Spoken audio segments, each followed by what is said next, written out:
All right, welcome. Today, we are diving into one of the most fascinating and, frankly, unique personal learning systems I've ever come across. It's a framework that literally mashes up hardcore academic study with epic universe scale world building. And it all kicks off with one simple but really profound question.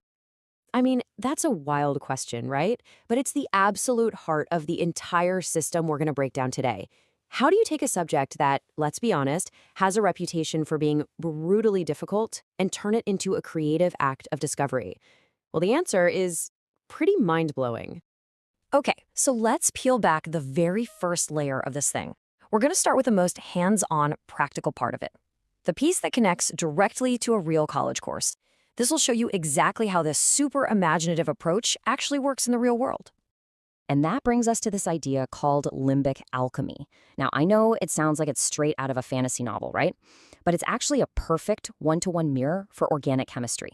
What this system does is it takes all the real, rigorous science and just wraps it in the look and feel of a fictional universe. And this is just a brilliant illustration of how it works. So, you know how in OChem you have to memorize pKa values to figure out how strong an acid is?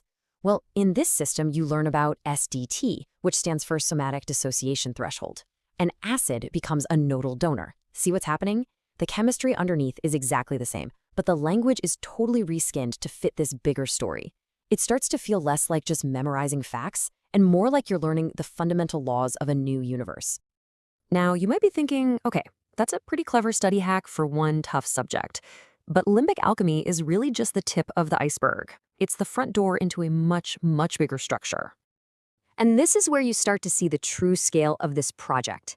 This isn't just about one course. It's about creating essentially an entire academic operating system. This table just lays it all out so clearly. Organic chemistry is mirrored by limbic alchemy. Biology, that becomes vitology. Calculus is reimagined as flow calculus. Statistics turns into resonance metrics. This system is built to run in parallel with a whole curriculum, where every real-world subject gets its own awesome in-universe counterpart. So we've got this incredible bridge, right? Real academics on one side, fictional concepts on the other. But that leads to the next big question. Where does all this cool aesthetic stuff come from? Where do all these names and rules and the whole vibe actually originate? And that question takes us to the very core, the deepest layer of this whole thing. We're stepping away from the study guide now and diving straight into the prime narrative that fuels it all. We're going inside the aux canon. This quote, this signals a massive shift. We are officially leaving the classroom behind and entering a world